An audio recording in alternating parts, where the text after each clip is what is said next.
So எப்படி ஒரு பைபிளை படிக்கும்போது ஸோ எந்த மாதிரி தவறாக நம்ம இன்டர்பிரேட் பண்ணிடக்கூடாது, எப்படி படிக்கணும், அதை எப்படி விளங்கிக்கணும்னு எந்த மாதிரி விஷயங்களை நீங்கள் சொல்லுவீங்க? ஓகே, நல்ல சமாரியன். கடைசியில் என்ன சொல்லிட்டாங்க அதிகாரிகள் பீச்சிங்கள, இயேசு தான் நல்ல சமாரியன்ட்டாங்க. ஆனால் இயேசு அது உண்மையை அதுக்காக சொல்லலை. விஷயத்தில் தவறு செய்வாங்க. ஒன்று தெரியாமல் பேசுறது, சில பேர் தெரிஞ்சே பேசுவாங்க. இஸ்ரேல் மக்கள் எப்படி மேசியாவை தவற விட்டாங்க முதல் வருகையை அப்படின்னு பார்த்தீங்கன்னா, அவரை சொன்னாராம், தேவன் எவ்வளோ அன்புள்ளவர் தெரியுமா, அவ்வளோ அன்புள்ள தேவன் என்ன நரகத்துக்கு அனுப்பிடுவாரா, பாவி எப்படி நரகத்துக்கு அனுப்புவார்? அனுப்ப மாட்டார். விடுவிக்கிறாரு, கட்டவிழ்க்கிறாரு, நன்மை. ஒவ்வொரு மினிஸ்ட்ரிக்கு பேர் வச்சிருக்காங்க வச்சுங்களேன். இப்போ இயேசு பரிசுத்தமாக ஆக்குறாருன்னு எங்கேயா மினிஸ்ட்ரி பார்த்துருக்கீங்களா? ஒரு சபை போதகர் இல்லை ஒரு ஸ்தாபன தலைவர் வெறும் தன்னுடைய அனுபவங்களை மட்டுமே தன்னுடைய ஸ்தாபனத்திற்கோ சபைக்கோ சொல்லிட்டு இருக்கிறாருன்னா, காலப்போக்கில் அந்த விசுவாசிகள் எல்லாம் அவருடைய அனுபவத்தை தான் பின்பற்றுவாங்க. இங்கே தான் நின்று இருப்பாருன்னு நினைக்கிறேன். சில பேர்லாம் ரொம்ப எக்ஸ்ட்ரா பிப்ளிக்கல் ரெஃபரன்ஸ் சொல்லுவாங்க. எக்ஸ்ட்ரா பிப்ளிக்கல் ரெஃபரன்ஸ்னா, ஒரு போகிற வழியில் ஒரு டீ கடை வந்திருக்கும், போகிற வழியில் ஒரு மாடு வந்திருக்கும், இவங்களா கற்பனை பண்ணி சொல்லிட்டு இருக்கு. ரொம்ப சீனியரான ஒரு பாஸ்டர். அவர் என்ன சொல்லிட்டாருன்னா, அந்த ஏதேன் தோட்டத்தில் இருந்த ஒரு மரம் தசமமாக மரம்ட்டாரு. படிக்கும்போது இந்த வசனத்து மூலமாக எனக்கு இப்போ உள்ள சூழ்நிலைக்கு பேசுகிற மாதிரி இருக்கு அப்படின்னு அப்படி உணரவே எடுக்கக்கூடாது. எப்படி கொண்டு போகணும்னா, அது தவறாக போயிட்டு தப்பாக நடத்தியிருந்தோம்னா பனிஷ்மெண்ட் பயங்கரமாக வச்சிருக்காரு. இங்கே தப்பிச்சு ஏமாத்திடலாம், இங்கே வியூஸ் வரலாம், அவர் வியூவில் கொடுப்பாரு. நல்லா பெரிய டீச்சிங்ஸ் பண்ண முடியலன்னு சொல்கிறேன். இப்போ இந்த இடத்துல பெரிய நம்ம பைபிள் பண்ணுவேன், கடன் வாங்காதால் தான் பண்ண முடியும். கடன் வாங்கிட்டவர் எப்படி அந்த டீச்சிங் பண்ணுவார்? கடன் வாங்காதீங்க, இஎம்ஐ வாங்காதீங்க எப்படி சொல்லுவார்? லட்சக்கணக்கில் கடன் வாங்கிட்டு ஸோ அது ஒரு விசுவாசம் பேசுகிறேன். நல்லா இருக்கிறேன். சர்வதேச தமிழ் போதகர்களுடைய பிள்ளைகள் மாநாடு, international Tamil pastors children conference, எல்லா தேசங்களில் இருந்தும் தமிழ் பாஸ்டர்களுடைய பிள்ளைகள் ஒன்று சேருகிறார்கள் மலேசியாவில். பிப்ரவரி மாதம் 17ஆம் தேதியிலிருந்து 20ஆம் தேதி வரைக்கும் 2026 இது நடக்க போகிறது. ஒரு பெரிதான ஆழமான முக்கியமான சத்தியங்களை அவர்கள் பெற்றுக்கொண்டு வாழ்க்கையே மறுரூபமாக போகிறது, அவங்க ஊழியமும் மறுரூபமாக போகிறது, அவருடைய குடும்ப வாழ்க்கை, அவருடைய எதிர்காலம் எல்லாமே மாற்றமடைய போகிறது. இந்த மாற்றத்துக்கு நீங்கள் தயாரா? உடனே பதிவு பண்ணுங்கள், கீழே உள்ள எண்ணுக்கு தொடர்பு கொள்ளுங்கள். என் கூடிய இந்த நீதிமொழிகள் என்ற புத்தகம் வந்து மிகவும் சிறப்பு வாய்ந்த ஒன்று. இன்னும் சொல்லப்போனால் உலகத்திலே முதல் முறை அந்த புத்தகத்தை வெளியிட்டிருக்காங்கன்னு சொல்லலாம். நீதிமொழிகள் 915 வசனங்கள் இருக்குது. இந்த 915 வசனங்களும் பெரியவர் முதல் சிறியவர் வரைக்கும் நன்றாக புரியும் விதத்தில் கையிலே வரையக்கூடிய ஓவியரை கொண்டு கார்ட்டூன்ஸ்லாம் வந்து வரைஞ்சிருக்கிறாங்க. இது பல வருடங்கள் பல லட்சங்கள் செலவு பண்ணி ஜான் அண்ட் ஜாஸ்மின் ஃபேமிலி வந்து உருவாக்கியிருக்காங்க. இது எல்லார் வீட்லேயும் கிடைக்கணும், எல்லா பிள்ளைகளுக்கும் எல்லா பேர பிள்ளைகளுக்கும் இது கிடைக்கணுங்கிற விதத்தில் எந்த விதமான லாபம் நோக்கம் இல்லாமல் வெறும் 150 ரூபாயும் ப்ளஸ் 50 rupees கொரியர் சார்ஜ் மூலமாக இதை வந்து கொடுக்குறாங்க. இந்த புத்தகம் உங்களுக்கு வேணும்னு சொன்னால் இந்த ஸ்க்ரீனில் பார்க்குற நம்பருக்கு கான்டாக்ட் பண்ணுங்கள்.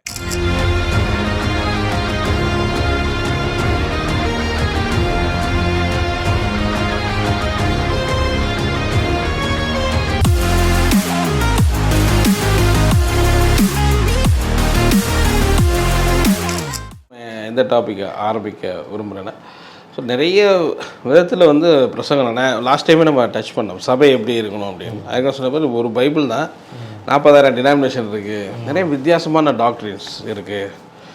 ஸோ அப்போ கூட நம்ம பேசிகிட்டு இருந்தோம் எப்படி இந்த வசனங்களை கரெக்டாக இன்டர்பிரேட் பண்ணணும். ஸோ மாற்றி பண்ணக்கூடாது, நீங்கள் நீங்கள் சொன்னீங்க எங்கனாலும் கட் பண்ணி கூட நம்ம எதனாலும் சேர்க்கலாம் அப்படிங்கிற மாதிரி சொல்லிகிட்டு இருந்தோம். அந்த மாதிரி இருக்கக்கூடாது அப்படின்னு. ஸோ இன்னும் கொஞ்சம் அதை எக்ஸ்பிளைன் பண்ணிங்கன்னா நல்லாயிருக்கும்னு நினைக்கிறேன்.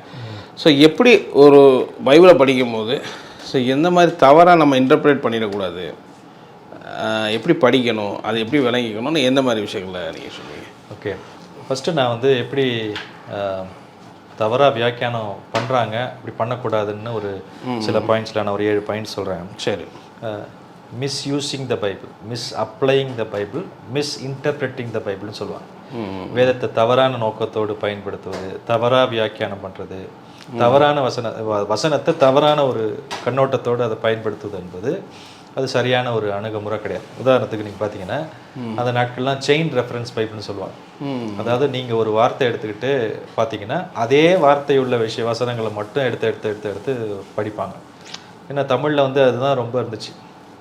இங்கிலீஷில் தான் நிறைய புத்தகங்கள், கமெண்ட்ரிஸ், டிக்ஷனரிஸ்லாம் இருக்குது. சரி. அதனால் என்ன பண்ணுவாங்கன்னா, ஒத்த வாக்கியம் ஈஸியாக அதை எடுத்துகிட்டு ஒரு வார்த்தை எடுத்துட்டாங்கன்னா அந்த வார்த்தை எங்கெங்கெல்லாம் பைபிள் வருதோ அதெல்லாம் எடுத்து கோர்வையா சொல்லுவாங்க. அது என்ன ஆகும்னா ஒரு ஒரு வசனமும் ஒரு ஒரு கான்டெக்ட்ல இருக்கும், ஒரு ஒரு சூழல்ல இருக்கும், அதனுடைய அர்த்தம் வேற மாதிரி இருக்கும். இப்ப எல்லாத்தையும் ஒண்ணு போல எடுத்தாங்கன்னு சொன்னாக்க அதனுடைய உண்மையான அர்த்தம் வெளியே வராது.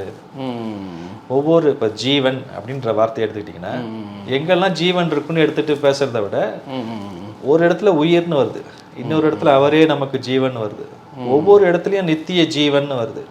அப்ப வாழ்க்கையை குறிக்குது, உயிரை குறிக்கிறது, அப்ப தரத்தை குறிக்குது. ஒவ்வொரு இடத்துலயும் ஒரு ஒரு விஷயத்தை இது பண்றதுனால நம்ம ஒரு வார்த்தை ஒத்த வாக்கியத்தை பற்றி பேசும்போது நிறைய நேரத்தில் அது தவறாக மாறிவிடும். நம்பர் 2, நீங்கள் பார்த்தீங்கன்னா taking one letter or one word one line out of context. சில பேர் என்ன பண்ணுவாங்கன்னா வசனத்துலேருந்து ஏதாவது ஒரு கட் பண்ணி ஒரு பாகத்தை எடுத்து அதை பெருசாக சொல்லுவாங்க. பழைய ஏற்பாட்டு தீர்க்க தரிசனங்கள்லேருந்து பேசுகிறாங்கன்னு வச்சுங்களேன், திடீர்னு அதுலேருந்து ஒரு ப்ராமிஸ் கொடுப்பாங்க. இப்போ அது எங்கே யாருக்கு யூதா கோத்திரத்துக்கா யாருக்கு சொன்னார், எந்த சூழலில் சொன்னார், ஏன் சொன்னார், இப்போ என்னை நோக்கி கூப்பிடு அப்படின்னா அங்கே எந்த சூழல் அதை விளக்கணும், அதை எக்ஸ்பிளைன் பண்ணி இந்த சூழலில் தான் ஆண்டவர் பேசினாரு அப்படின்னு சொல்லும்போது தான் அதே சூழலில் இங்கே யாராவது இருக்கும்போது அந்த இது அப்ளை ஆகும். சம்பந்தமே இல்லாமல் எதையோ ஒன்று படிச்சுட்டு நம்மளா ஒரு வியாக்கியானம் விளக்கம் சொல்லக்கூடாது. அது ஒரு தவறான ஒரு விஷயம். 3வது நீங்கள் பார்த்தீங்கன்னா அலிகாரிக்கல் ப்ரீச்சிங்னு சொல்லுவாங்க. அலிகாரிக்கல்னா உருவகப்படுத்தி எல்லாத்துக்குமே ஒரு உருவகமாக ஒரு வார்த்தையை சொல்லுவாங்க. பெஸ்ட் உதாரணம் பார்த்தீங்கன்னா அந்த நல்ல சமாரியன். கடைசியில் என்ன சொல்லிட்டாங்க அலிகாரிக்கல் ப்ரீச்சிங்கில்? இயேசு தான் நல்ல சமாரியன்ட்டாங்க. ஆனால் இயேசு அது ஓமையை அதுக்காக சொல்லலை. அந்த நாட்களில் சமாரியன்னு சொன்னாலே ஹாஃப் ஜூ, பாதி யூதர்கள் அவர்களை மதிக்கிறதே கிடையாது. இயேசு என்ன ஓமை சொல்றாருன்னா எனக்கு பிறன் யாருன்னு கேட்குறாங்க, ஹூ இஸ் மை நெய்பர். அப்போ நெய்பர் யாரு அப்படின்னு சொல்லும் போது ஒரு ஓமையை விளக்குறாரு. ஒருத்தன் போனா, ஒரு லேவியன் வந்தாரு, ஒரு ஆசாரியர் வந்தாரு, அப்புறமா ஒரு சமாரியன் வந்து அவன் தான் ஹெல்ப் பண்ணான் அப்படின்னா அன்னைக்கு கேட்ட ஆடியன்ஸ்க்கு ஷாக்கிங்காக இருந்திருக்கும். ஏன்னா காரணம் அவங்க சமாரியர்ல ஒரு பெரிய ஆள்லாம் நினைக்க மாட்டாங்க. அப்போ அதுவே சொல்லாமல் எப்படி அலிகாரிக்கெலாம் கொண்டு போயிட்டாங்கன்னா அந்த 2 காயின் தான் 2 ஏற்பாடு, சத்திரம் தான் சபை, இதுதான் அதுன்னு ஒவ்வொன்றுத்துக்காக ஒரு மீனிங் கொடுத்தாங்க பாருங்க. அது அலிகாரிக்கல் ப்ரீச்சிங். 16ஆம் நூற்றாண்டு வரைக்கும் இப்படிதான் ப்ரீச்சிங் பண்ணிட்டு இருந்தாங்க. ஆனால் அது சரியான ஒரு விளக்கம் கிடையாது. கஷ்டத்தில் ஏதோ ஒரு துக்கத்தில் இருக்காங்கன்னா நீ இப்படி துக்கத்தில் இருந்தால் ஆண்டவர் எப்படி நல்ல சமாரியன் அந்த கதையில் சொல்கிற மாதிரி அப்படி எல்லாரும் உன்னை கைவிட்டுருக்கலாம். ஸோ கர்த்தரை ஒன்று சப்போர்ட் பண்ணுவார், காப்பாற்றுவார் அப்படிங்கிற மாதிரி இதுக்கு நல்ல சமாரியன் அவர் வந்து அங்கே காப்பாற்றி இது பண்ணார் இல்லையா, அதுபோல் கர்த்தரை ஒன்றை எடுத்து சப்போர்ட் பண்ணுவார், காப்பாற்று அப்படின்னு நம்ம சொல்லக்கூடாதா? நல்ல சமாரியன் அவர் வரவே இல்லையே. இயேசு ஒரு ஓமை சொல்றாரு. ஓமையில மீன், அதாவது அதான் எந்த வசனத்தை படிச்சு எந்த பகுதியை பேசுறோமோ அதுல இருக்கிற அர்த்தத்தை சொல்லணும். இப்ப பிலிப்பியர் 4:13 எடுத்துட்டீங்கன்னா என்னை பலப்படுத்த கிறிஸ்துவினாலே எல்லாவற்றையும் செய்ய பலவன்.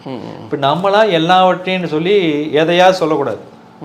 பவுல் அங்க என்ன சொல்ல வராரு, என்ன சொல்லியிருக்கிறாரு, அப்போ ஒரு சூழ்நிலையில அவருக்கு கஷ்டம், பிரச்சனை, குறைவு இருக்குது, இயலாமை இருக்கிற சூழ்நிலையில என்னை கர்த்தர் பலப்படுத்துறாரு. எந்த சூழ்நிலையிலும் I am learn to be content, நான் திருப்தியா இருக்கிறேன்னு சொல்ற அர்த்தத்தில் தான் சொல்லப்பட்டிருக்கு. அப்ப நம்ம அந்த கான்டெக்ஸ்ட், அந்த பின்னணியை படிச்சு இந்த இடத்துல இதுக்கு தான் சொல்லப்பட்டிருக்கிறதுன்னு சொல்லணும். ஓகே, அதுக்கு சாதாரணமா சொல்ல முடியாது. அது நிறைய ஒரு சாதாரண ஒரு விசுவாசி படிக்கிறாங்க, ஏதோ ஒரு கஷ்டத்துல படிக்கும் போது அவங்க இப்படி படிக்கும் போது ஓகே நல்ல சமாரியனா அது ஆண்டவரே வந்து அப்படிங்கிற ரோல் எடுத்துக்க முடியாதான்னு கேட்குறேன். அதுதான் யாரோ ஒருத்தர் இப்படி சொல்லி கொடுத்துருக்குறாங்க. ஆனா வேதம் அப்படி சொல்லலையே. பைபிள் என்ன மீனிங், அதனால என்ன தவறுன்னு கேட்க வரேன். இப்போ நீங்க அப்படி அவர் புரிஞ்சுக்கிட்டதுனால எல்லாமே தப்பா புரிஞ்சுப்பாங்க. ஓமைனாலே அதுல ஒரு அர்த்தம் தான் இருக்கும். இல்ல அது தெரியாம ஒரு விசுவாசி படிக்கிறேன், பட் இந்த ஒரு ஃபீல் பண்றாங்க. 2 விஷயத்துல தவறு செய்வாங்க. ஒண்ணு தெரியாம பேசுறது, சில பேர் தெரிஞ்சே பேசுவாங்க. இப்ப தெரியாம பேசுறவங்களுக்கு தான் நம்ம ஹெல்ப் பண்றோம். இல்ல இப்படி பேசணும், நான் தெரிஞ்சதான் பேசுறேன்னு ஒருத்தர் சொல்லும் போது அவர் நம்ம எப்படி மாற்ற முடியும்? நீங்கள் ஒரு ஸ்காலராக நீங்கள் இவ்வளோ படித்து அது தெரிஞ்சுக்கிட்டீங்க இல்லையா? இப்போ நீங்கள் பைபிளை தாண்டி ஒரு விஷயத்தை அனலைஸ் பண்ணி கமெண்ட்ரி படிச்சிருப்பீங்க நிறைய. இப்போ ஒரு சாதாரண ஒரு பிலீவரால் இவ்வளோ இது போக முடியுமான்னு கேட்குறேன். அது பேசிக்காக வேதத்தையாவது என்ன இருக்குன்னு படிக்கணும்ல. அது ஓகே ஓகே. ஒவ்வொரு விஷயத்தையும் எடுத்துங்களேன். ஒரு திருவிருந்தா இருக்கட்டும், ஜெபம்னா என்ன, பைபிள் தான் படிக்கிறாங்க.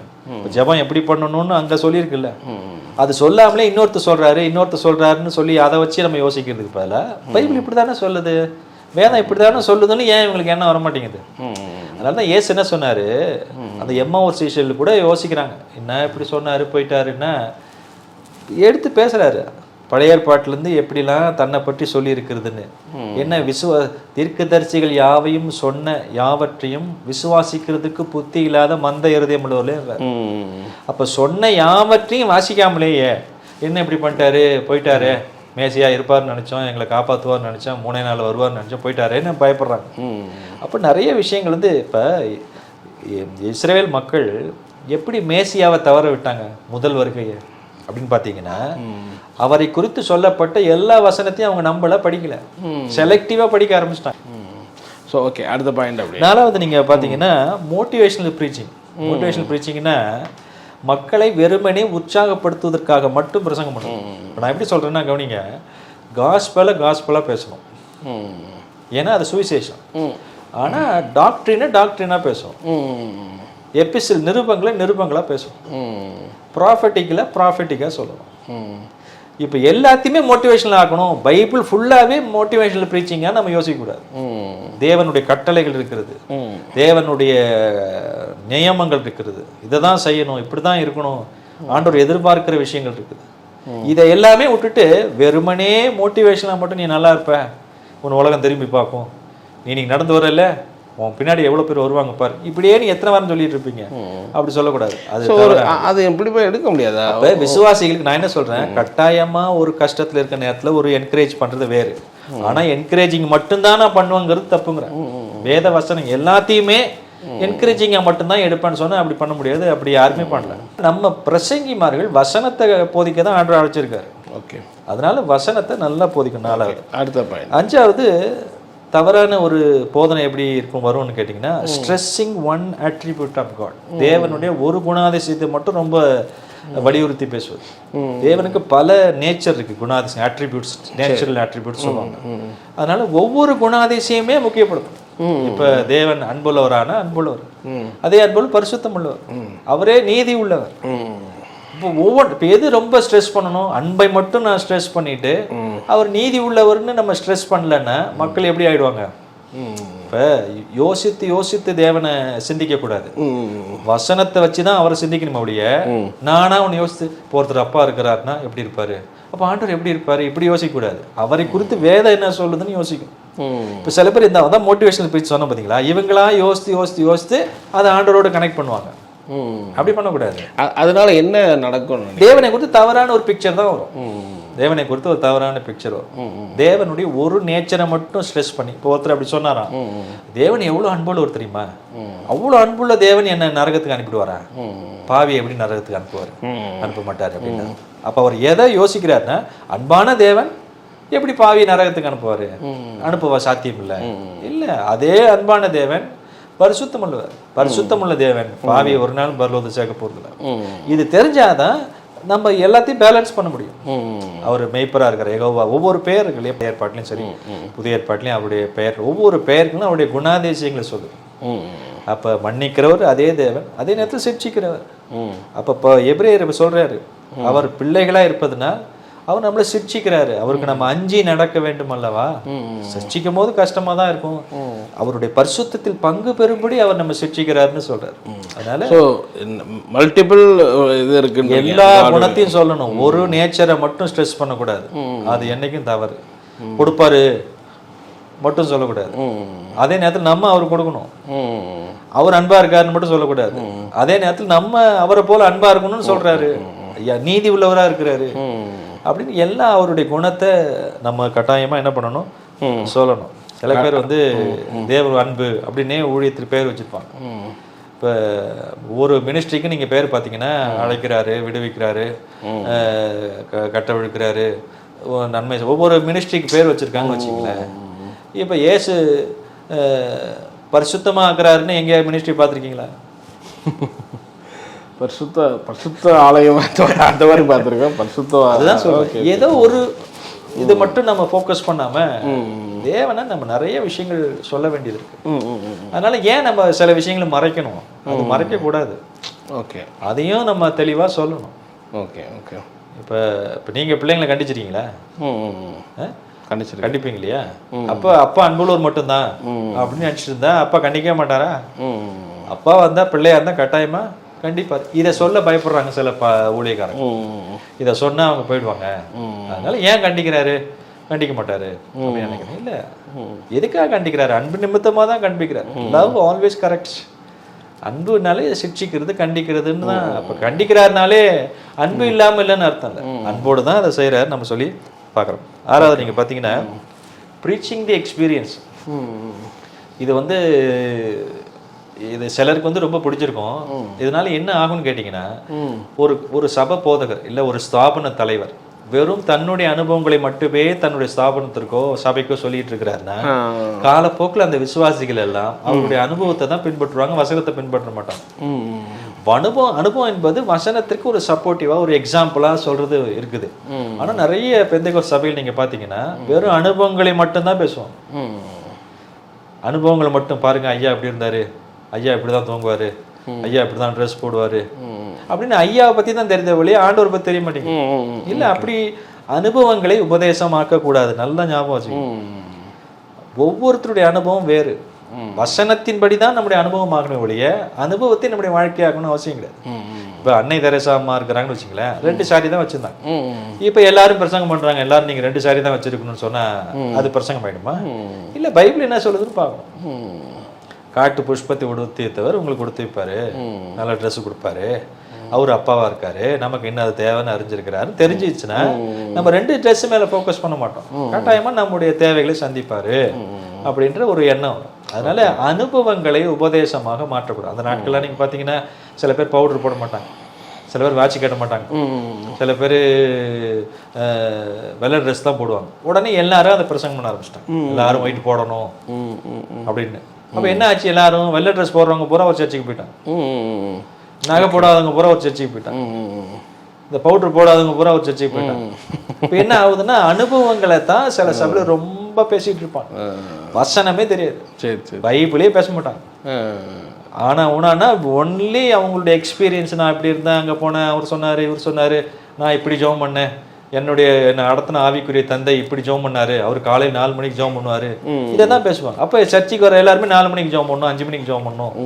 இது இல்ல, அனுபவத்தை அல்ல, வசனத்தை பிரசங்கம் பண்ணணும். எந்த மனிதனுடைய அனுபவத்தை விட வசனம் தான் மேன்மையானது. 7வது சொல்லணும்னா வசனத்திற்கு நாம் அர்த்தம் கொடுக்க கூடாது. You should not give meaning to the words. அந்த வசனத்தினுடைய அர்த்தம் என்னன்னு ரியல் மீனிங்கை கண்டுபிடிக்கும். சில பேர் சொல்லுவாங்க வாட் ஐ திங்க், நான் என்ன நினைக்கிறேன்னா, நான் நினைக்கிறேன் யோசேப்பு இங்கே தான் நின்று இருப்பாருன்னு நினைக்கிறேன். சில பேர்லாம் ரொம்ப எக்ஸ்ட்ரா பிப்ளிக்கல் ரெஃபரன்ஸ் சொல்லுவாங்க. எக்ஸ்ட்ரா பிப்ளிக்கல் ரெஃபரன்ஸ்னா போற வழியில ஒரு டீ கடை வந்திருக்கும், போற வழியில ஒரு மாடு வந்திருக்கும், இவங்களா கற்பனை பண்ணி சொல்லிட்டு இருக்கு. பாயிண்ட் என்ன, அங்க என்ன சொல்லி இருக்குதோ அதை சொன்னா போதும். நீங்களா ஒரு கற்பனை பண்ணி பாருங்க, இயேசு போற வழியில ஒரு பையன் அவரை எப்படின்னு கூப்பிட்டுருப்பான், ஒரு பொண்ணு இப்படி நடந்து வந்திருக்கோம், இதெல்லாம் வந்து பண்ணவே கூடாது. அங்க என்ன எழுதப்பட்டிருக்கிறதோ அதை மட்டும்தான் சொல்லணும். ஒருத்தர் ரீசெண்டா ஒரு ரொம்ப சீனியரான ஒரு பாஸ்டர், அவர் என்ன சொல்லிட்டாருன்னா, அந்த ஏதேன் தோட்டத்தில் இருந்த ஒரு மரம் தசமமாக மரம்ட்டாரு. அதனாலதான் அந்த கனியை மட்டும் விளக்கிட்டாரு. நல்ல ஒரு சீனியர் பாஸ்டர். இதுதான் நம்மளா விளக்கம் கொடுக்குது. இல்ல அது ஒரு டைத் மரமா அங்க வைக்கல, அதனுடைய மீனிங்கே வேற தானே. என்ன சொல்ல வரேன்னா, அவரை தப்பா சொல்றேன், அவங்களுக்கு ஏற்ற மாதிரி ஃபிளெக்சிபிள் ஆகுறாங்க. நாம் அதற்கு மீனிங் கொடுக்க கூடாது. நான் இதுக்கு இப்படிதான் சொல்றேன், ஏசு இப்படிதான் சொல்லியிருப்பார் நம்புறேன், இந்த வார்த்தைக்கு நான் இப்படிதான் அர்த்தம் நம்புறேன் அப்படிதான் சொல்லக்கூடாது. பாயிண்ட் மட்டும் நான் சொல்றேன். ஒண்ணு, ஸ்கிரிப்சர் மஸ்ட் இன்டர்பிரட் ஸ்கிரிப்சர்னு சொல்லுவாங்க. அதாவது வேத வசனம் தான் இன்னொரு வேத வசனத்தை வியாக்கியானம் பண்ணணும் அப்படின்னா ஆண்டவர் அப்படிதான் அமைச்சிருக்கிறார். ஏதாவது எக்ஸாம்பிள் எப்படி சொல்லுங்க. இப்போ உதாரணத்திற்கு கர்த்தர் என் மெய்ப்பரா இருக்கிறாருன்னு வச்சுக்கோங்களேன். இப்போ அந்த வசனத்தை எப்படி சொல்லலாம், நம்மளா ஒரு இமேஜின் பண்ணி ஒன்றை கற்பனை சொல்லாம இந்த மெய்ப்பர்னா என்ன, கர்த்தர்னா என்னவா சொல்லிருக்கு, அது எதுக்காக அப்படி சொல்லியிருக்குது. இப்போ புதிய ஏற்பாட்டை நீங்க பார்த்தீங்கன்னா இயேசுல நானே நல்ல மெய்ப்பன். அப்ப இயேசு நம்முடைய மெய்ப்பராக இருக்காரு. அப்ப அந்த 23ஆம் சங்கீதத்தை புரிந்து கொள்வதற்கு நம்ம எங்க கனெக்ட் பண்றோம், இன்னொரு வசனத்தோடு கனெக்ட் பண்ணி. ஒரு வசனத்தை புரிந்து கொள்வதற்கு இன்னொரு வசனம் எங்கேயாவது கட்டாயம் இருக்கும். ஏன்னா ஒரு வசனத்தை மட்டும் நம்ம வெளியே எடுத்துட்டோம்னா நாம புதுசா ஒரு டாக்டரின் உருவாக்கிடலாம். சப்போர்ட் பண்ணி இன்னொரு வசனம் இருக்கும். இப்போ நிறைய தவறான இது வர்றதுக்கு காரணமே எங்கேயோ ஒரு வசனத்தை மட்டும் எடுத்துருவாங்க டக்குன்னு. இப்போ நான் ஒரு சூழ்நிலை படிக்கிறேன், அது ஒரு சூழ்நிலை இருக்குன்னு வச்சுக்கிறேன், இந்த வசனம் எனக்கு இந்த சூழ்நிலைக்கு கரெக்டாக இருக்கு பேசுதுன்னு நம்ம எடுத்துக்க முடியாதான்னு கேட்குறேன். அதான் அந்த சூழலை புரிஞ்சாதானே உங்களுக்கு அது கரெக்டாக அது பேசுதுன்னு நீங்கள் எடுப்பீங்க. எடுத்த உடனே நான் தான் சொன்னேன் இல்லையா, நீங்களா ஒரு வசனம் இந்த வசனத்தை நம்ம எடுத்துக்க முடியாதுன்றீங்க. அப்படியே வசனம் அதுதான் அதை படிக்கும் போதே உங்களுக்குள்ள ஆவியானவர் பேசுவார். ஓகே, ஆனா ஸ்டடி பண்றது எப்படின்னா நீங்க அதுக்கு டைம் எடுத்து அதை படிக்கணும். கான்டெக்ஸ்ட்னா வசனத்துக்கு முன்னால பின்னால யாரு எதுக்கு இதெல்லாம் பார்க்கணும். ஈஸியா சும்மா வர்றது இல்ல. அதுக்கு தான் ஆண்டவர் வந்து ஊழியக்காரரை அழைச்சிருக்கிறார். நம்ம எல்லா இடத்துக்கும் சுத்திட்டு சும்மா டைம் இல்லாம கடைசி நேரத்துல டக்குன்னு திறந்து வாசிங்க, நீங்க ஒரு தடவை வாசிங்க, எல்லாரும் சேர்ந்தோட வாசிங்கன்னு கதை ஓட்டிட்டு இருக்க முடியாது. தெளிவா அழகா பேசணும். 1 மணி நேரம்னா நல்லா ப்ரிப்பேர் பண்ணணும். 5 hours 6 hours உட்காந்து வாரத்துல அதை ப்ரிப்பேர் பண்ணி அதை சத்தியத்தை பகுத்து போதிக்கணும். சும்மா இல்லை, பவுல் சொல்றாரு சத்தியத்தை ரைட்லி டிவைடிங் த ட்ரூத். இது சாதா வேலை இல்லை. உங்களில் அநேகர் டீச்சர் ஆகாதீங்கன்னு யாக்கோப் ஏன் சொன்னாரு? கரெக்டா டீச் பண்ணணும். தப்பா டீச் பண்ணா ஆண்டவர் அடியை கொடுப்பாரு. யாரையாவது தவறா போயிட்டு தப்பா நடத்திருந்தோம்னா பனிஷ்மெண்ட் பயங்கரமா வச்சிருக்காரு. இங்க தப்பிச்சு ஏமாத்திரலாம், இங்க வியூஸ் வரலாம், அவரு வியூல கொடுப்பாரு. நல்லா ஆண்டவருக்கு பயந்து are you faithful to the text நல்ல கேள்வி கேட்கணும். நான் இந்த வசனத்தில் இருக்கிற அர்த்தத்தை தான் சொல்லுகிறேனா, இல்ல நானா உன்னை கப்ஸா அடிச்சு விடுறேனான்னு நீ தெரியணும். மனசாட்சி வந்து ஆவியானவர் சொல்லணும். ஏன்னா ஹோலி ஸ்பிரிட் தானே வசனத்தை இன்ஸ்பயர் பண்ணியிருக்கிறாரு. அதுல எழுதின ஆவியானவர் ஏற்கனவே ஸ்பிரிட் ஃபீல்டு தான். வசனமே ஆவிக்குள்ள இருக்கிறது தான். நம்ம பைபிளை மூடிட்டு ஆவியானவர் என்ன சொல்றீங்கன்னா முதல்ல பைபிள் படியும் பாரு. நீ அதை மூடிட்டு ஏன்ட்ட கேட்கறான் பாரு. ஏன்னா அவர் தானே அதையும் எழுதியிருக்கிறாரு. அதனால இந்த கான்டெக்ஸ்ட். மூணாவது பார்த்தீங்கன்னா ஆத்தருடைய இன்டெண்டட் மீனிங் சொல்லுவாங்க. ஆத்தர் அதை எழுதியவர் எந்த அர்த்தத்தோடு எழுதியிருக்கிறார், எழுதியவர் எந்த அர்த்தத்தோடு எழுதியிருக்கிறாருன்னு பார்க்கணும். அப்ப என்ன நான் சொன்னேன் இல்லையா, பிலிப்பியர் 4ஆம் அதிகாரத்துல என் தேவன் நம்முடைய ஐஸ்வர்யத்திலிருந்து உங்கள் குறைவெல்லாம் என்ன அர்த்தத்துல எழுதியிருப்பாரு? நீங்க எனக்கு மினிஸ்ட்ரி சப்போர்ட் பண்ணீங்க, கொடுத்ததுனால உங்களுக்கு ஒரு குறை வந்துருச்சு, அந்த குறைவை நிறைவாக்குவார். இப்ப அவர் தான் அதுக்கு தான் சொல்லியிருக்காருன்னு தெரியாமலேயே நம்மளா சும்மா எல்லாருக்கும் ப்ராமிஸ் மாதிரி அடிச்சு விட முடியல. ஒருத்தவங்க கொடுக்காமலே இருக்கிறான். எந்த எதுக்குமே கொடுக்காத ஒரு ஆளு அவருக்கு போய் இந்த ப்ராமிஸ் கொடுப்பீங்களா? அவருக்கு என்ன குறைவு? இப்போ யாருக்கா சொல்லப்பட்டது நம்ம பார்த்தாலும் அப்போ நமக்கு எதுவுமே சொல்லப்பட்டிருக்காதான்ற அது வந்து இப்போ புதிய ஏற்பாட்டுகள் இருப்பாங்களா நமக்கு எழுதப்பட்டது இல்லை இல்லை. அப்போ அதாங்க இப்போ அப்படி நம்மனா படிக்க முடியாதுல்ல. நம்ம அந்த அதுதான் சொல்றேனே, அதுக்கு தான் டைம் எடுக்கும். நீங்க முழுந்து நல்லா படிக்கணும். எதுக்குன்னா இது கொருந்து சபைக்காக எழுதப்பட்டிருக்கிறது. அப்ப கொருந்து சபையில என்ன பிரச்சனை கண்டுபிடிச்சு இதே மாதிரி சூழல் நமக்கு இருக்குன்னா அதை அப்ளை பண்ணணும். அப்படி இல்லை நமக்கு இல்லைன்னா இப்போ உதாரணத்துக்கு திருவிருந்தை பத்தி கொருந்து சொல்றேன். இப்ப கொருந்து சபையில் என்ன சொல்றாரு, நீங்க கர்த்தருடைய பாத்திரம் என்னதான் நிதானிச்சு பங்கு எடுக்கணும். இப்ப நம்ம திருவிருந்து பங்கு எடுக்கிறோமா இல்லையா? எடுக்கிறோம். இப்ப நமக்கும் இந்த மாதிரி பிரச்சனை வருது, திருவிருந்து சரியா எடுக்கல, மக்கள் அவசர அவசரமா வந்து கடமைக்கு எடுக்கிறாங்கன்னா அந்த கொருந்து நிருபத்திலிருந்து எடுத்து நம்ம பேசி அதை சொல்லணும் மக்களுக்கு. மக்கள்லாம் நிறைய விதத்தில் அவதி ஆகிறாங்க. இஎம்ஐ இருக்கு, கிரெடிட் இருக்கு. நிறைய பார்த்தீங்கன்னா புதிய ஏற்பாடு கடனை பற்றி நிறைய ஒன்று பேசுனதில்லை. இன்னைக்கு எல்லா கிறிஸ்தவரும் எல்லா ஊழியர்களுமே கடன் வாங்கிக்கிறாங்க. மெஜாரிட்டி பார்த்தா சொல்கிறேன் உதாரணத்துக்கு. அது எந்த கேட்டகரியில் வருது? இப்போ பல ஏற்பாடுலாம் கடன் வாங்காத கடன் கொடுப்பாயின்னு இருக்கு. அந்த ஒரு வசனம், சில வசனங்கள் தான். மேஜராக புதிய ஏற்பாட்டில் ஒன்றும் நிறைய இடத்துல கடனை பற்றி இல்லை. இப்போ இதுக்கெல்லாம் நம்ம எப்படி அங்கே தான் நம்ம இப்போ எடுக்க வேண்டியிருக்கு. அந்த வசனத்தை எடுத்து தான் பேச வேண்டியிருக்கு. இப்படி நீங்கள் வாங்காதீங்க, இந்த மாதிரி வசனம் இப்படி பழைய ஏற்பாட்டில் இப்படி சொல்லப்பட்டிருக்கு. அதுதான் சொல்றேன், ஏன் கடன் வாங்குறாங்கன்னு முக்கியம். அது ஏதாவது அது ரூட் இருக்கும். உடனே இவர் வாங்கின சம்பள பணத்தை சரியா ஹேண்டில் பண்ணிருக்க மாட்டாரு, இல்ல எக்ஸஸா இது பண்ணிருப்பாரு, எங்கேயாவது பணத்தை கொண்டு நஷ்டத்துல கொண்டு போயிருப்பாரு. அதனால தானே கடன் வாங்கி கஷ்டப்படுறாங்க. இல்லை இல்லை, இன்னைக்கு எல்லாம் நிறைய பேர் இன்னைக்கு இஎம்ஐ வாங்குறாங்க. இது இப்போ நீங்க சில மதங்கள்லாம் வந்து கட்டன் ரைட்டாக சில சொல்றதெல்லாம் இருக்கு. இப்படி வாங்கணும், இது பண்ணக்கூடாது. ஸோ பைபிளில் வந்து அப்படி இப்போ சிலர் வந்து கடன் வாங்கக்கூடாதுன்னு பேசுறது, சிலர் கடன் வாங்கலாம்னு பேசுறது எடுத்து பேசுறாங்க. தொடர்ந்து அதுக்காக சொல்றாரு. அது கடன் எப்படி வாங்கணும், கட்ட முடியக்கூடிய அளவுக்கு தானே இது இருக்கு. அதான் வேத வாக்கியங்கள் எல்லாம் பைபிள் த்ரோட் த பைபிள் இதை குறித்து என்ன வருதுன்னு பார்க்கலாம். புதிய ஏற்பாடு என்ன சொல்றதுன்னு பார்க்கலாம். கடனே வாங்கக்கூடாதுங்க, வாதத்தின்படி அப்படின்னு பேசுறவங்களும் இருக்காங்க. அதான் பைபிள் சொல்றதுல சாலமோன் சொல்றாரு, கடன் வாங்கினவன் கடன் கொடுத்தவனுக்கு அடிமை. ஆனால் இன்னைக்கு 90% மக்கள் நிறைய வாங்க தான் செய்கிறாங்க, தங்களுடைய கிறிஸ்தவ மக்கள் சொல்கிறேன். இல்லை, அதே நேரத்தில் விசுவாசமாக அந்த இடத்துல அந்த பெரிய டீச்சிங்ஸ் பண்ண முடியலன்னு சொல்கிறேன். இப்போ இந்த இடத்துல பெரிய நம்ம பைபிள் பண்ணுவேன், கடன் வாங்காதால் தான் பண்ண முடியும். கடன் வாங்கிட்டவர் எப்படி அந்த டீச்சிங் பண்ணுவார்? கடன் வாங்காதீங்க, இஎம்ஐ வாங்காதீங்க எப்படி சொல்லுவார்? இவரே மாற்றி மாற்றி கடன் வாங்கிட்டு இருப்பார் பாஸ்ட். இவர் பெரிய கடன் வாங்கிட்டு ஃபெய்த்தை பற்றி பேசுகிறாருலாம் எனக்கு தெரியும். பயங்கர லட்சக்கணக்கில் கடன் வாங்கிட்டு ஸோ அது ஒரு விசுவாசம் பேசுகிற நல்லா இருக்கிறாங்க. அப்படி இல்லை, விசுவாசத்தினால் வராத யாவும் பாவம். உண்மையாலே உங்களுக்கு ஒரு தேவைன்னா கொடுக்க வேண்டிய நேரத்தில் கொடுப்பாரு. ஒருவேளை அவசரம் இல்லைன்னா ஜெபம் பண்ணுங்க, ஆண்டவரே இது மாதிரி கேட்டான்னு சொல்ல நான் கடன் வாங்கலாமான்னு கேளுங்க. ஆண்டவரே வாங்க சொன்னார்னா வாங்கணும், இல்லைன்னா வெயிட் பண்ணேன்னா ஏன் அவசரம்? ரெண்டாவது, கடன் வாங்கிட்டு அதை கட்டக்கூடிய அளவுக்கு இவங்களுக்கு நிலைமை இருக்கணும். சில பேர் எப்படி வாங்கிட்டு இருப்பாங்கன்னா வாங்கிட்டு சபைக்கே வரமாட்டாங்க. இப்போ கட்ட முடியாது அவங்களால. அப்படி ரொம்ப கஷ்டப்படக்கூடாது. அடுத்தது நீங்கள் பார்த்தீங்கன்னா, ஒரு வசனத்தை எடுத்துட்டு பைபிள் இருக்கிற ஓவரால் பிக்சர் என்னன்னு பார்த்து அங்கே சொல்லணும். இப்போ எங்கேயாவது ஒரு விஷயத்தை எடுத்து, இப்போ ஆபிரகாம் பற்றி எல்லாரும் செழிப்பை பேசுகிறாங்க, யாரோ ஒரு விஷயத்த சொல்கிறாங்க, அது எங்கே வருது, ஓவரால் பிக்சரில் அது எங்கே வருது அப்படின்னு புரிஞ்சுக்கணும். அப்போ 3ஆம் அதிகாரத்தில் மனிதன் விழுந்து போயிட்டான். இந்த விழுகையினுடைய உச்சக்கட்டம் ஆதியாகமம் 11ஆம் அதிகாரத்தில் பாபேல் டவர் கட்டினாங்க, தேவனே வேணாம் அப்படின்னு சொல்லி. அந்த ஒரு சூழலை தான் ஒரு மனுஷனை ஆண்டவர் தெரிந்தெடுக்கிறார். இந்த மனுஷன் மூலமாகத்தான் இவர் சொல்ற மேசியா உலகத்துக்கு வரணும். அப்ப அவருடைய சந்ததி தான் இஸ்ரவேல் மக்கள் வராங்க. அப்ப பைபிள் பிக்சர்ல இந்த சூழல் எங்க வருது? அதாவது நீங்க பைபிளுங்கிறது ஹோல் முக்கியமான ஒரு பிக்சர், ஒரு படம் இருக்கு, மேஜரான ஒரு தீம். அதுல அங்கங்க சின்ன சின்ன சின்ன சின்ன பிளாட்ஸ், சின்ன சின்ன ஆட்கள், சின்ன சின்ன விஷயங்கள்லாம் வரும். சரி, சில பேர் அதை பெருசாக்கி பேசிட்டு இருப்பாங்க. மேஜர் தீம் என்ன, இதனுடைய நோக்கம் என்னன்னு தெரியாமலேயே பேசிட்டு இருக்க கூடாது. எக்ஸாம்பிள் எப்படி? உதாரணத்துக்கு இப்போ ஆபிரகாம் ஸ்டோரியை நீங்கள் எடுத்துட்டீங்கன்னு வச்சுக்கோங்களேன். ஆபிரகாம் ஸ்டோரியில் அந்த மனுஷனை தெரிந்து கொண்ட நோக்கமே அவன் மூலமாக ஒரு மிகப்பெரிய தேசம் உருவாகணுங்கிறது தான். சரி, அப்போ அதனால ஆண்டவர் என்ன பண்ணுறாரு, அந்த மிகப்பெரிய ஒரு ஆசீர்வாதத்தை அவர் கொடுக்குறாரு. ஏன்னா அந்த நாட்களில் ஆண்டவர் ஆபிரகாமை ஒரு பெரிய லெவலுக்கு கொண்டு வந்தது காரணம், is the father of faith. அந்த அளவுக்கு அவர் கீழ்ப்படிஞ்சு ஆண்டவர் மேலே அவ்வளோ இதாக இருந்து அவருக்கு அப்படியே தன்னை ஒப்பு கொடுத்து வாழ்ந்த ஒரு மனுஷன். போ சொன்ன உடனே போறாரு. அவருடைய ஃபெய்த், மகனையே பலி செலுத்த சொன்ன போது அவர் வில்லிங் டு சாக்ரிஃபைஸ்.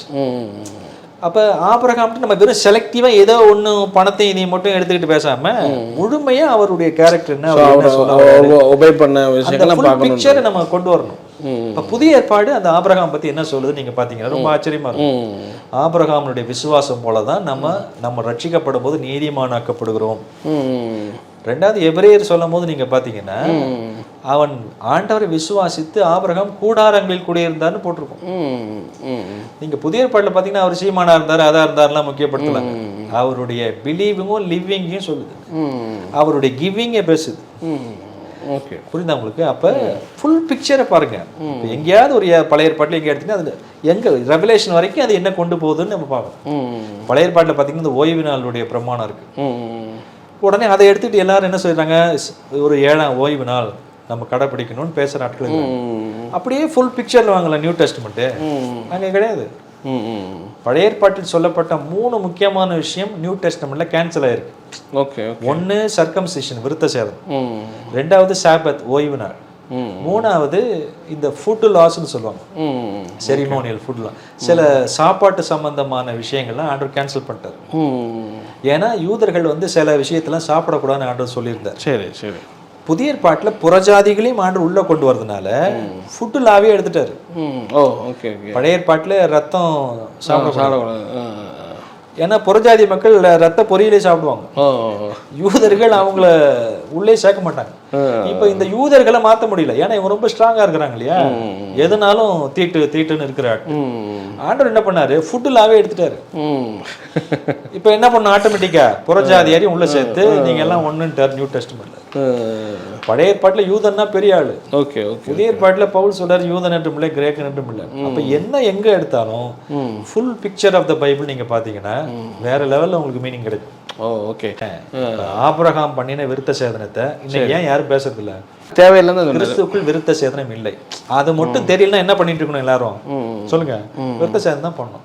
இப்ப அதுல இருக்கிற விவரம் மற்ற எதையுமே ஏன் நீங்க நியூ டெஸ்ட்மெண்ட் லென்ஸ்ல பாக்குறது இல்ல? ஓகே, சொல்றது புரியுதா? நீங்க எதை வேணா எடுத்துங்க ஓல்ட் டெஸ்ட்மெண்ட்ல. ஸோ அவங்கவுங்களுக்கு தேவை எப்படி நான் புரிஞ்சுக்கலாம்னா, பழைய ஏற்பாட்டில் சொல்லப்பட்டிருக்கிற விஷயங்கள்ல நம்ம நல்ல பிரின்சிபிள்ஸ் எடுத்துக்கணும். அதுல சொல்லப்படுகிற பிரமாணங்கள், இதுல இருந்து எனக்கு என்ன ஆண்டவர் பேசுறாரு, வாட் இஸ் த பிரின்சிபிள். இப்ப ஆபேல் தலையீட்டில் கொடுத்தாரு, அப்ப நானும் ஆடு கொடுக்கணும்? ஆனா இல்ல, ஃபர்ஸ்ட் ஃப்ரூட் ஃபெய்த்ல கொடுத்தாருன்னு நியூ டெஸ்ட்மென்ட் சொல்லுது. That's principle. அப்ப ஆண்டவர் எப்படி விளைய செஞ்சாரு, எப்படி டைத்து கொடுத்தாங்கன்னா that is a principle. God தான் விளைய வைக்கிறாரு, நம்ம ஒரு ஹானர் கிவிங்ல ஹானர் பண்றோம் அப்படிங்கிற பிரின்சிபிள். ஓகே, அப்ப பழைய ஏற்பாட்டுல இருந்து முதலாவது பிரின்சிபல் எடுக்கும். ரெண்டாவது, பழைய ஏற்பாட்டில் சொல்லப்பட்டிருக்கிற விஷயம் புதிய ஏற்பாட்டுல நீக்கப்பட்டிருக்கிறதா, இல்ல எடிட் பண்ணப்பட்டிருக்கிறதா, இல்ல இன்னும் கண்டினியூ ஆகுதான்னு பார்க்கணும். ஓகே ஓகே ஓகே, மாத்தி சொல்றேனே புரியுற மாதிரி. பழைய ஏற்பாட்டுல ஆண்டவர் இஸ்ரேல் மக்களுக்கு எங்கேயுமே என்னை பற்றி போய் மற்றவங்கிட்ட சொல்லுங்க, நான் தான் யெகோவா, நான் தான் பெரிய தெய்வம்னு சொல்லுங்கன்னு சொல்லல. இதே புதிய ஏற்பாட்டு சபைக்கு நீங்கள் உலகம் எங்க போய் என்னை பத்தி சொல்லுங்கன்னு சொல்லியிருக்காரு. இப்ப சேஞ்ச் இருக்கா இல்லையா? பழைய ஏற்பாட்டில் சொல்லப்படாத விஷயம் இங்க சொல்லப்பட்டிருக்கு. பழைய ஏற்பாட்டில் இந்த விருத்த சேதனம் மிக முக்கியமான ஒரு யூதன்னு சொன்னாலே ரொம்ப இம்பார்ட்டன்ட் விருத்த சேதனம். அதான் இங்க கேன்சல் பண்ணியிருக்கிறாரு.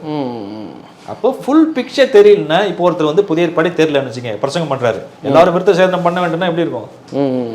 அதே போலதான் இதுல விவரம் இருக்கிறது போல. அதனாலதான் நான் அந்த ப்ராஸ்பெரிட்டி விஷயத்தை ஏன் நான் ரொம்ப வலியுறுத்தி சொன்னேன்னா, புதிய ஏற்பாட்டுல அது வந்து சொல்லப்படவில்லை, கண்டினியூ ஆகல. ஒரு நியூவான குணம் நமக்கு வரணும்னு இயேசுநாதர் எதிர்பார்த்திருக்கேன். அவரையே நம்பி வாழணும்னு எதிர்பார்க்கிறேன். நிறைய கொடுப்பாரு, அவரை நம்பணும் எல்லாத்துக்கும். என்ன சொல்ல வந்தேன்னா, அப்ளிகேஷன். அதுதான் நீங்க சொல்றீங்க, எனக்கு ஆண்டு சொல்றாங்க இதான் அப்ளிகேஷன் சொல்றோம். அப்ப நீங்க எப்படி அதை புரிஞ்சுக்கணும்னா, இதான் வசனம், இதான் இதனுடைய சூழல், இதுதான் இங்க பேசுறாரு. அப்படிங்கும் போது இது எனக்கு எப்படி பொருந்துகிறதுன்னு சொல்லி ஆவியானவர் என்ன பண்ணுவாரு, கரெக்டா அந்த சூழல் நம்மளுக்கு பொருத்தி காமிப்பார். இப்ப 1 Corinthians படிக்கிறீங்க, 10ஆம் அதிகாரம் போட்டிருக்கு, நீ கர்த்தருடைய பந்தியிலும் பேய்களுடைய பந்தியிலும் இருக்கலாமா? அப்போ ஒருத்தங்க கிறிஸ்தவர் அல்லாத பின்னணியிலிருந்து வந்து திருவிருந்து எடுக்கிறாங்கன்னா அந்த வசனம் அவங்களுக்கு என்ன பேசும்? பவுல் ஏன் அதங்க சொல்றாருன்னா, சபையிலையும் திருவிருந்து எடுத்துக்கிட்டு அவங்க மற்ற தெய்வங்கள் பின்னாடியும் போய் இருந்தாங்க, அதை கூடாதுன்னு சொல்றாரு. அப்ப இவங்களுக்கு அப்படிப்பட்ட ஒரு சோதனை பிரச்சனை இருக்குன்னா அவங்க என்ன பண்ணும்? ஆட்டோமேட்டிக்கா, ஓ நான் இப்படி இருக்கக்கூடாது, ஆண்டவர் இப்படி எதிர்பார்க்கல, நான் இப்படிதான் இருக்கணும்னு அந்த வசனத்தை அப்ளை பண்ணணும். எடுத்தவொடனே எல்லாம் எனக்கு தான் சொல்லக்கூடாது. அப்ளிகேஷன் ஃபர்ஸ்ட் கிடையாது, அப்ளிகேஷன் லாஸ்ட். ஓகே, புரியுது. ஃபர்ஸ்ட் மீனிங் கண்டுபிடிக்கணும். அதுக்கு தான் ஹெல்ப்பா நம்ம நிறைய கண்டுபிடிக்கணும், படிக்கணும், திரும்ப படிக்கணும். நீங்கள் நிறைய விஷயங்கள் இப்போ ஸ்காலர் அப்படிங்கும்போது வெளியே அது இதாகும்போது இவங்க நிறைய படிச்சிருப்பாங்க, தெரிஞ்சிருப்பாங்க, பொதுவாக சொல்லக்கூடிய காரியம். ஆனால் பார்த்தீங்கன்னா நிறைய வந்து அப்ளை பண்ணவே மாட்டாங்க லைஃப்பில், நிறைய அது கேட்டுகிட்டே இருப்பாங்க. இல்லை உதாரணத்துக்கு நிறைய இவங்க லைஃப்பில் மிராக்கள் நம்ப மாட்டாங்க, ஒரு சூப்பர் நேச்சுரல் நம்ப மாட்டாங்க. கேட்டால் இது எங்கே இருக்காங்க இப்படியே சொல்லுவாங்க. ஆனால் நீங்கள் இப்போ இவ்வளோ பாயிண்ட் பண்ணுறீங்களே, நீங்களும் நம்புறீங்களா இந்த சூப்பர் நேச்சுரல் மிராக்கள்? கட்டாயம் அதெல்லாம் இன்னைக்கு நடக்குது அப்படிங்கிறதெல்லாம் பிலீவ் பண்றீங்களா? பைபிள்ல இருக்கு, நம்ம கட்டாயம் நம்பி தானே ஆகணும். ஆண்டவர் அற்புதரா இல்லையா? வனாந்தரத்துல அற்புதம் செஞ்சாரா இல்லையா? அப்ப நமக்கு தேவை என்றால் கட்டாயம் செய்வார். ஸோ அதெல்லாம் நீங்க விசுவாசிக்கிறீங்க. ஆண்டவர் அற்புதம் செய்கிறவர். உலகத்தையே ஒண்ணு இல்லாம தானே படிச்சாரு, அவரால் முடியாது என்றும் இல்லை. கிராம ஊழியங்கள் அந்த மாதிரி பண்றவங்களும் நிறைய மிராக்கள் நடக்குது, வெளியே சொல்ல முடியாது நிறைய விஷயம் நடக்குதுன்றாங்க. இதெல்லாம் நீங்க எப்படி? கண்டிப்பா ஆண்டவர் வந்து ஆவியான கிரியை செய்யறாரு தான், அவருடைய கிரியை இன்னைக்கும் தொடர்ந்துகிட்டு தான் இருக்குது. Okay okay. நிறைய பேர் எங்க வீட்டுக்கு ஒரு விசுவாசி வந்து, நாங்க சர்ச் மாடியில் இருக்கிறதுனால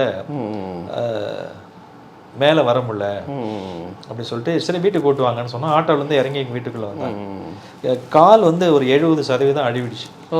இப்போ டாக்டர் கட் பண்ணி எடுக்கணும்ட்டாரு. அதுக்கு முன்னாடி உங்கள்கிட்ட ஜோம் பண்ணலான்னு சொல்லி நானும் மனைவியும் ஜோம் பண்ணோம். அப்போ மனைவியும் ஜோம் பண்ணிட்டு சொன்னாங்க, நீங்க இப்போ போங்க, டாக்டர் வந்து அது வேணான்னு சொல்லுவாரு. அப்படியே ஹாஸ்பிட்டல் போனாங்க, வேலைக்கு போயிட்டாரு. அப்புறம் அப்படியா? இந்த மாதிரி நிறைய அற்புதம். ஓகே. ஒரு அம்மா அப்படியே ஊமையாயிட்டாங்க, அவங்களால பேச, அவங்க கூட வந்தவங்க சொல்றாங்க இந்த அம்மாவுக்கு பேசிட்டு இருந்தாங்க, பேச முடியல, இப்ப ஸ்டாப் ஆயிடுச்சு. ஜோம் பண்ண உடனே பேசுறாங்க. என்ன ஆகுதுன்னா இப்போ நிறைய பேர் அற்புதங்களை பெற்றுட்டு போயிடுறாங்க. ஓ ஓகே. அற்புதத்தை பெற்று அற்புதம் வரணும். இன்னைக்கு யோவான்ல பார்த்தீங்கன்னா வெறும் அப்பத்துக்காக வந்தாங்க ஒழிய ஜீவ அப்பமாகி அவருக்காக வரல. அப்ப என்ன சொல்றாருன்னா அப்பத்தை ஸ்டாப் பண்ணி நான் தான் ஜீவ அப்பம் வாங்குறாரு. எல்லாம் கிளம்பிட்டாங்க. சீசைகளை பார்த்து கேட்குறேன் நீங்களும் போய்விட அவ்வளோதான் இருக்கிறீங்களோன்றாரு. என்னன்னா வெறும் அற்புதத்திற்காக வருகிற கூட்டம் நிறைய இருக்குது. ஏன் பப்ளிக் மீட்டிங் இப்போ ஆன்லைன்லாம் ஃபாஸ்டிங் ப்ரேயர் நடத்துறாங்க, ஆயிரக்கணக்கான பேர் பார்க்குறாங்க. ஏன் அப்படின்னு பார்த்தீங்கன்னா நீங்கள் கமெண்ட்ஸ் வந்துக்கிட்டே இருக்கும் பாருங்க. எனக்கு குழந்தை இல்லை ஜெபம் பண்ணுங்க, என் பையன் ஃபாரின் போகணும் ஜெபம் பண்ணுங்க, எனக்கு இது நடக்கல ஜெபம் பண்ணுங்க, என் பிள்ளைக்கு உடம்பு சரியில்லை ஜெபம் பண்ணுங்க. அப்போ அவங்க எல்லாரும் என்ன எதிர்பார்க்குறாங்கன்னா இந்த ஒரு ஹீலிங் நடக்கும். இந்த ஹீலிங் நடந்த உடனே அவங்க போயிடுவாங்க, அவங்களுக்கு இயேசு தேவையில்லை. ஆனால் இந்த ஹீலிங் தேவைதான், அதை விட மேலே இயேசு தேவையே, அவர்கிட்ட வரணுமே. அப்ப நடந்த பிறகு அவர் வேணான்னு போயிட்டா அந்த ஹீலிங் அவங்களுக்கு என்ன பிரயோஜனமா இருக்குது? கண்டிப்பா கண்டிப்பா. ஸோ இந்த டாபிக்ஸ் நிறைய விஷயங்கள்ல பேசுனீங்க. ஸோ எப்படி பைபிளை படிக்கணும் இந்த மாதிரி சொன்னோம். ஃபைனலாக வியூவர்ஸ்க்கு என்ன சொல்ல விரும்புறீங்க? அதனால இப்போ நான் என்ன சொல்றேன்னா பிலீவர்ஸ் வந்து they should look for church. நல்ல ட்ரூத்தை பேசுகிற சபையை விசுவாசிகள் தேர்ந்தெடுக்கும். அப்பதான் அவங்க சத்தியத்தில் வளர முடியும். பாஸ்டர்ஸ்க்கு நான் ரொம்ப அன்புலா ரொம்ப தாழ்மையாக சொல்ற ஒரு விஷயம், அவங்க நல்லா தங்களை எக்யூப் பண்ணிக்கணும். வேதத்தை புரிந்து கொள்வதற்கு பலவிதமான காமெண்ட்ரிஸ், டிக்ஷனரிஸ், அந்த கல்ச்சர் பேக்ரவுண்ட் இதெல்லாம் படிக்கிறதுக்கு நிறைய விஷயங்கள் இருக்குது. அதை அவங்க பணம் ஸ்பெண்ட் பண்ணி அதெல்லாம் வாங்கி கொஞ்சம் படித்தாதான் வேதத்தை சற்று புரிந்து பேச முடியும். இல்லைன்னா ஆவியானவர் சொல்கிறாருன்னு நாம ஏதோ சொல்லிக்கிட்டு இருப்போம். அப்படி இல்லை, கட்டாயமாக வேதத்தை நம்ம புரிந்து அதற்கான டைம் எடுத்து ப்ரிப்பேர் பண்ணி நல்ல சத்தியத்தை பகுத்து போதிக்கணும். ஓகே, ரொம்ப நன்றி. தொடர்ந்து நிறைய காரியங்கள் பேசுவோம். தேங்க்யூ. உங்களுடைய Eden TV Bible review channel only YouTube பிளாட்ஃபார்மில் மட்டும் கிடையாது, இன்னும் நிறைய விதமான சோஷியல் மீடியா பிளாட்ஃபார்மில் இப்போ புதுசாக நம்ம ஜாயின் பண்ணியிருக்கோம். ஸோ ஃபஸ்ட்டு வந்து பார்த்தீங்கன்னா ஸ்பாட்டிஃபைல வந்து பார்த்தீங்கன்னா நம்ம ஆடியோவை அப்லோட் பண்ணுறோம். நீங்கள் ட்ராவல் பண்ணும்போது அழகாக நான் ஸ்டாப்பாக கேட்டுக்கிட்டே போகலாம். ஸோ அதே போல் வாட்ஸ்அப் சேனல். ஸோ இந்த வாட்ஸ்அப் சேனலில் நிறைய ஃபோட்டோஸ், பைபிள் வேர்ட்ஸ், நிறைய ஷார்ட்ஸ், வீடியோஸ்லாம் அப்லோட் பண்ணுறோம். ஸோ அதே போல் இன்ஸ்டாகிராம், ஃபேஸ்புக் ரெண்டுலேயுமே ஷார்ட்ஸ் அண்ட் ரீல்ஸ்லாம் வந்து நம்ம பண்ணிக்கிட்டே இருக்கோம். நிறைய ஃபோட்டோஸ் நம்ம அப்லோட் பண்ணிகிட்டே இருக்கோம். ஸோ யூடியூப்பில் வரக்கூடிய நிறைய மிஸ் பண்ண இதெல்லாம் வந்து இந்த சோஷியல் மீடியா பிளாட்ஃபார்மில் நம்ம கொண்டு வந்துகிட்டே இருக்கோம். ஸோ இந்த சோஷியல் மீடியா பிளாட்ஃபார்மில் நீங்கள் ஃபாலோ பண்ணணும் அப்படின்னா கீழே இருக்க வீடியோ டிஸ்கிரிப்ஷனில் ஒவ்வொரு சேனலுக்கான லிங்க் கொடுத்துருப்போம், அதன் மூலமாக நீங்கள் ஃபாலோ பண்ணிக்கலாம். ஸோ அதே போல் ஒவ்வொரு வீடியோ கீழே உள்ள கமெண்ட் செக்ஷனில் ஃபஸ்ட்டு நம்ம கமெண்ட்டை பின் பண்ணியிருப்போம். அந்த வீடியோ லிங்க் மூலமாகவும் நீங்கள் ஃபாலோ பண்ணிக்கலாம். God plus.